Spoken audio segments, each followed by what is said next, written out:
یہ کارروائی military courts کی آج رک گئی. عدالت نے یہ پہلے خود فرمایا، چیف جسٹس صاحب نے اٹارنی جنرل سے پوچھا کہ وہ ٹرائل تو نہیں ہو رہے، اور اٹارنی جنرل نے جو ایشورنس دی ہے، جو یقین دہانی کرائی ہے کہ کوئی ٹرائل نہیں شروع ہوگا، انہوں نے کرائی ہے کس کی جانب سے؟ آرمی چیف کی جانب سے. اب یہ آرمی چیف نے بیان دیا ہے سپریم کورٹ میں کہ ٹرائل ان کے جو ہوں گے وہ ان میں کارروائی مزید نہیں ہوگی. یہ میں جو 102 خاندان ہیں جہاں تشویش ہے، جہاں ایک بڑی بے چینی ہے، ان کے پیارے کا ٹرائل ہو جائے اور سزائیں ہو جائیں تو پھر عدالت بھی کہتی ہے جی پاسٹ اینڈ کلوز ٹرانزیکشن ہو گیا، اب ہم کچھ نہیں کر سکتے. یہ ہم نے روک دیا ہے. اور یہ سردار لطیف خان کھوسہ صاحب نے اس میں باقاعدہ ایک وکٹری ہے ان کی، اور میں تو ممنون ہوں ان کا. پر 102 جو خاندان ہیں جن کے واسطے بنیادی طور پہ ہم ایک پبلک انٹرسٹ کی لیٹیگیشن کے طور پہ یہ کر رہے ہیں اور نکلے ہوئے ہیں. راجہ سلمان صاحب چلے گئے، وہ بھی ہے اس میں. ہمارے ساتھ شعیب شاہین صاحب، یہ بڑے انہوں نے بھی محنت کی ہے اور کرتے ہیں، اور بڑے ہم ان کے بھی ممنون ہیں. پر آج ایک یہ لگے گی شاید چھوٹی تھی، پر یہ جو پروسیس عدلیہ کا ہوتا ہے، جس دن ایک سٹے ہو جائے نا، جس پارٹی کو مل جائے اس کا ہاتھ اوپر آ جائے. بڑی بہت زیادتی ہے یہ. دیکھیں، توشہ خانہ کیس میں ڈیفنس وٹنسز کے طور پر ہم نے اپلیکیشن جمع کرائی، اور یہ ایکیوز کا حق ہوتا ہے. کل جو متعصب جج ہمایوں صاحب ہیں، اس نے 12 بجے یہ کہا کہ اپنے وٹنسز کو 1:30 بجے لے آئیے.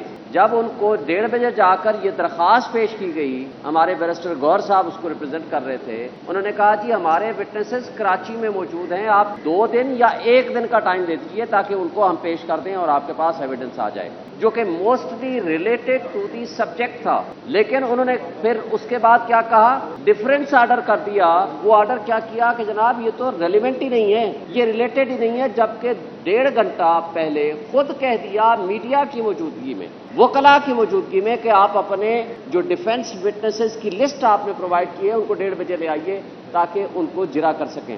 دیکھیں، پہلی بات تو یہ ہے کہ ایسا کوئی جج جس طرح سے وہ پروسیڈ کر رہا ہے، آج اسلام آباد ہائی کورٹ میں وہ کیسز تھے جو کہ ہم سارے ادھر بزی تھے اور آرگومنٹس کر رہے تھے. انہوں نے 11:30 بجے آرڈر لکھ دیا کہ اگر 11:30 بجے ہمارے پاس نہیں آئیں گے بحث کریں گے تو یہ سمجھا جائے گا کہ آپ کی بحث ختم ہو گئی اور میں آرڈر ریزرو کر دوں گا. اس کے بعد جب ہم آرگومنٹس وہاں کر رہے تھے اور بزی تھے، ان کو میسج دیا گیا کہ ہم چیف جسٹس کے پاس انہی کیسز میں آرگومنٹس کر رہے ہیں، تو انہوں نے 12:30 کا ٹائم رکھ دیا کہ ان کیسز کو چھوڑو، میرے پاس آؤ، اور اگر نہیں آئیں گے تو میں فیصلہ کر دوں گا. یہ سارے انسیڈنٹ یہ ثابت کرتے ہیں کہ اس وقت وہ ایک تعصب کی بنیاد پر ہر حال میں اس کیس کو ہمارے خلاف فیصلہ کرنا چاہتا ہے. اور ایک بات یہ بھی پاکستان کی تاریخ میں پہلی مرتبہ ہم نے دیکھا، ایک ہمارے وکیل صاحب بیرسٹر گور صاحب نے ایک ٹرانسفر اپلیکیشن کی درخواست دی ود ایویڈنس کہ آپ اپنی فیس بک سے یہ پوسٹیں لگا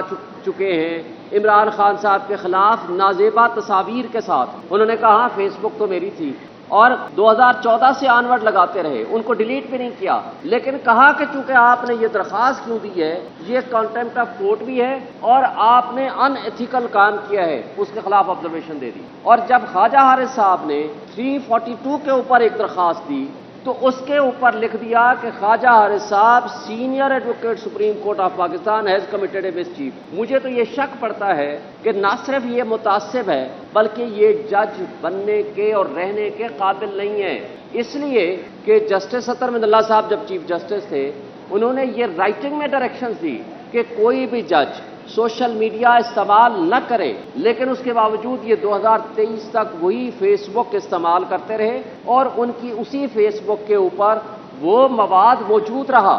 جب چیف جسٹس صاحب نے یہ بھیجا ہماری اپلیکیشن کے اس پہ آپ انکوائری کر کے دیں FIA کو، آپ یہ اداروں کی ملی بھگت دیکھیں، انہوں نے صرف یہ رپورٹ دے دی کہ جناب اس وقت اس فیس بک پہ یہ مواد موجود نہیں ہے. سوال یہ پیدا ہوتا ہے تو آپ کو بھیجا کس لیے تھا؟ کیا آپ نے اس کی فورنزک کرائی ہے؟ کیا آپ نے وہ جو آرکائیو میں موجود ہوتا ہے وہاں آپ گئے ہیں؟ کیا آپ نے فیس بک سے رابطہ کیا ہے ان کی ایڈمنسٹریشن سے جن کے پاس آفٹر ڈیلیشن بھی 90 ڈیز کے اندر وہ مواد موجود ہوتا ہے. آپ نے کوئی ویریفیکیشن کرائی ہے؟ کچھ بھی نہیں کرایا. یہ سارا ڈرامہ توشہ خانہ کا اس لیے ہے کہ پولیٹیکل سائٹ پہ عمران خان کا مقابلہ نہیں کر سکتی یہ پی ڈی ایم کی فاشسٹ جماعتیں. اور اب وہ انصاف کو، قانون کو اور عدلیہ کو استعمال کر رہے ہیں کہ کسی طریقے سے عمران خان کا راستہ روکا جائے اور کسی طریقے سے الیکشن کو ڈیلے کیا جائے، کسی طریقے سے ان کو نااہل کیا جائے. چیف صاحب نے وہاں بھی تقریباً اسٹے کر دیا ہے، کیونکہ چیف جسٹس صاحب نے کہا ہے کہ ان کو بتا دیں کہ ہمارے ہاں آپ موجود ہیں اور ہمارے پاس پینڈنگ ہے. ابھی چیف جسٹس اسلام آباد ہائی کورٹ نے اس چیز کا فیصلہ کرنا ہے کہ کیا انہی کے پاس رہے. اور 3:30 بجے بلایا ہے، اور 3:30 بجے جب بلایا ہے تو چیف جسٹس نے کہا ہے ان کو بتا دو کہ میرے پاس ہے. سو اس وقت جب اس طرح کی کیفیت ہو تو وہ فیصلہ نہیں سنا سکتا اور نہ ہی وہ آگے پروسیڈ کر سکتا ہے. وہ اس قدر متصب جج ہمایوں دلاور سے زیادہ میں نے 50 سال کی وکالت میں نہیں دیکھا. اس نے جس طرح کی وہ پوسٹ ملزم کے بارے میں لانچ کی ہیں اپنے فیس بک اکاؤنٹ سے، اور جو وہ یہ کر رہا ہے کہ کل آؤ، آ جاؤ، اور اگر آپ نہیں آؤ، اچھا پھر جو ڈیفینس وٹنسز کس قانون کی پروویژن کے تحت وہ مسترد کر سکتا ہے؟ یہ تو میرا یا ملزم کی صفائی کا ہے. وہ کس طرح پروسیکیوشن کو بھی کہتا تمہارے 4 گواہ 2 گواہ نہیں میں لیتا، 2 ہی گواہ اس میں پیش ہوئے ہیں. وہ اس کو بھی کہتا ہے، یہ اس کا اختیار ہی نہیں ہے. یہ دیکھیں، یہ ڈرامے ہم بڑے عرصے سے دیکھتے چلے آئے ہیں. ابھی بھی کوئی ٹیپ نکلے گی، جس طرح ٹیپ ہم نے چلائی تھی محترمہ شہید بے نظیر بھٹو کے مقدمے میں یہیں سپریم کورٹ میں، جہانگیری صاحب چیف جسٹس تھے اور افتخار محمد چودھری بھی ان کے ساتھ تھے. اس میں بھی یہی شریف برادران تھے، ماشاءاللہ یہی شریف برادران تھے جنہوں نے حکم دیا تھا، باقاعدہ حکم دیا تھا جج کو کہ فل ڈوز اس کو سزا کرو اور ساری پراپرٹی کانفiscate کرو. اور وہ بھی سپریم کورٹ نے لکھا تھا bias floating on the surface of the record. یہ بھی اگر کوئی کرے گا فیصلہ تو bias is floating on the surface of the record.